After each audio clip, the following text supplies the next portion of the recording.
बिस्मिल्लाहिर्रहमानिर्रहीम अस्सलाम वालेकुम। अंडरस्टैंडिंग सीवीपी चार्ट्स में एक्चुअली ये इसी का एक एडवांस डिस्कशन है जो हमने पहले कॉस्ट बिहेवियर में कुछ बेसिक बात की थी। उसी को हम थोड़ा सा अब एडवांस लेवल पर डिस्कस करने लगे हैं कि सीवीपी चार्ट्स एक्चुअली हमें क्या चीज़ें एक्सप्लेन करके बताते हैं या उसमें कौन कौन सी इन्फॉर्मेशन छुपी हुई होती है। सो हमें उन चार्ट्स को रीड करना आना चाहिए और हमें उससे रिजल्ट्स निकालने आने चाहिए।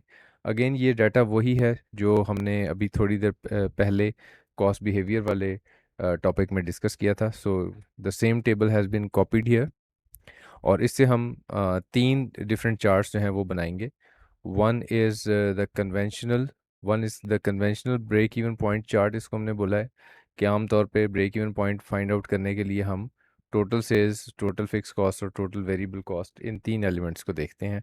लेकिन यहाँ पे हम जो कंट्रीब्यूशन ब्रेक इवन चार्ट है इसमें और कन्वेंशनल ब्रेक इवन पॉइंट में जो एक छोटा सा डिफरेंस है वो ये है कि हम कन्वेंशनल ब्रेक इवन पॉइंट में टोटल फिक्स कॉस्ट को ले रहे होते हैं, जबकि यहाँ पे हम टोटल वेरिएबल कॉस्ट को ले रहे होते हैं। ठीक है, सो हम इवेल्युएट एक्चुअली थोड़े से डिफरेंट फैक्टर्स के साथ कर रहे होते हैं ना। ये जो चार्ट्स हैं इसमें आप बड़ी क्लियरली ये चीज़ आप बता सकते हैं, you should be able to tell कि ब्रेक इवन पॉइंट क्या है। सो ब्रेक इवन पॉइंट वो है जहाँ पे मेरी सेल्स वेरिएबल कॉस्ट के सॉरी टोटल कॉस्ट के बराबर हो जाती है। सो इन दोनों केसेस में तो ये सेम ही तरीके से फाइंड आउट होता है, लेकिन जो टोटल प्रॉफिट वाला चार्ट होगा उसमें जिस वक्त वाई एक्स एक्सिस को टच करेगा मेरा टोटल प्रॉफिट का ग्राफ, तो इसका मतलब ये है कि यहाँ पे ना प्रॉफिट है ना लॉस है। इससे पीछे सारा लॉस है और इससे आगे सारा प्रॉफिट है। इसी तरह ये वेरिएबल कॉस्ट आपको इसमें नज़र आना चाहिए है कि ये जो इससे ऑरेंज लाइन से नीचे वाला सारा पोर्शन है ये फिक्स कॉस्ट को जाहिर कर रहा है और वेरिएबल कॉस्ट जो है वो this is between this orange and grey line.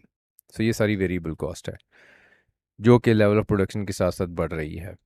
ठीक है, और अगर मैं इस यहाँ से यहाँ तक का डिस्टेंस फाइंड आउट करूँ तो this is my total cost, क्योंकि इसमें पहले ये ऑरेंज लाइन तक फिक्स कॉस्ट होगी और उससे आगे फिर वेरिएबल कॉस्ट शामिल हो जाएगी। आ, यहाँ पे भी इसी तरह है, चूँकि ये ऑरेंज लाइन रिफ्लेक्ट ही वेरिएबल कॉस्ट को कर रही है, तो this is all the variable cost area.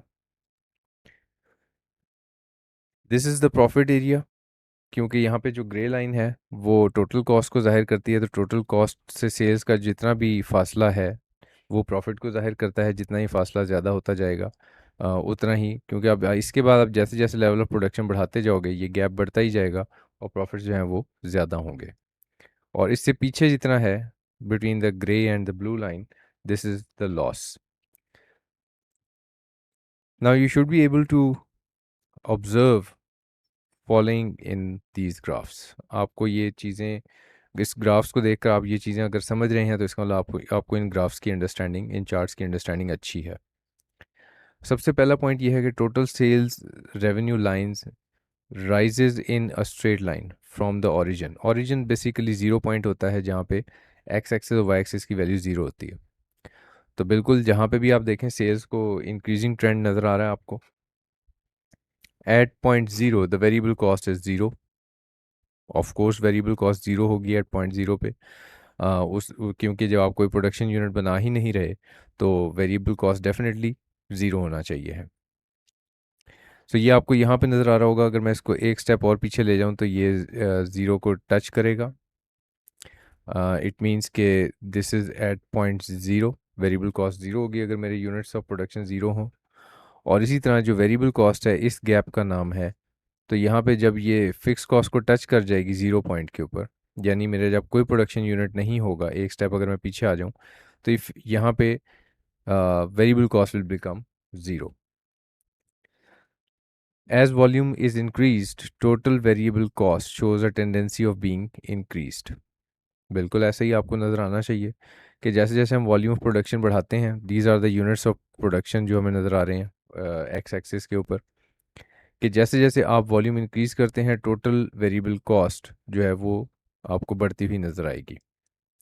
So total variable cost का चार्ट आपको यहाँ पे मिल रहा है। ये orange line total variable cost को जाहिर कर रही है और ये इंक्रीजिंग ट्रेंड शो कर रही है। और यहाँ पे वेरिएबल कॉस्ट जो है वो इस गैप का नाम है, और वो गैप बढ़ता जा रहा है जैसे जैसे हम प्रोडक्शन यूनिट्स बढ़ाते जा रहे हैं।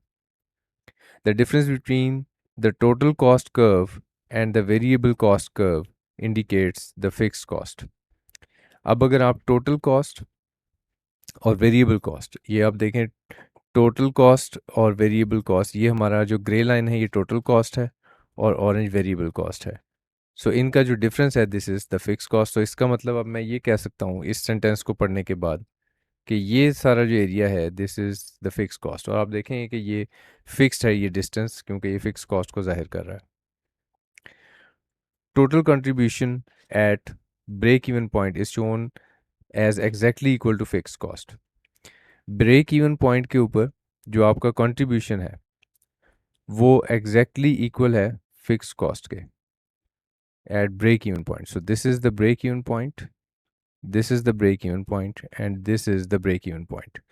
ब्रेक इवन पॉइंट पे क्या आपको फीचर नज़र आना चाहिए कि मेरा जो टोटल कंट्रीब्यूशन है वो फिक्स कॉस्ट के बराबर होता है। अब यहाँ पे देखें ज़रा, यहाँ पे एक्चुअली मेरा कंट्रीब्यूशन क्या है, कंट्रीब्यूशन हम किसको बोलते हैं, सेल्स और वेरिएबल कॉस्ट का डिफरेंस। तो ये जो लाइन है ये वाली, ये सेल्स है और ये जो है वेरिएबल कॉस्ट है। तो इनके दरमियान जो गैप है ये कंट्रीब्यूशन है, और ये कंट्रीब्यूशन यहाँ इस लेवल पे ये है, इस लेवल पे ये है, इस लेवल पे ये है, यानी कि at break even point contribution fix cost के बिल्कुल इक्वल हो जाता है। If budgeted sales are shown on the chart, the margin of safety will be the difference between budgeted sales and the break even point. अगर मैं कहूँ कि ये मेरा break even point है और मैं budgeted sales let's say इससे ज़्यादा करने लगा हूँ, तो इनके दरमियान जो gap होगा this will represent margin of safety. इसी तरह ये मेरी अगर break even sales हैं point है और ये मेरा budgeted sales हैं, तो ये जो difference इनके दरमियान जो gap है this is the margin of safety. The gap between break-even point and budget sale increase indicates the margin of safety. ये margin of safety को जाहिर करता है। So इन charts को ज़रा ऑब्ज़र्व करके आपको कुछ मीनिंग्स अगर निकालने आ जाएं तो इससे बहुत हेल्प मिलेगी हमें जिस वक्त हम CVP एनालिसिस के क्वेश्चंस को सॉल्व करेंगे। तो यहाँ तक कोई आपकी अंडरस्टैंडिंग से रिलेटेड कोई सवाल होगा तो उसको मैं आंसर करूँगा। Thank you very much, take care.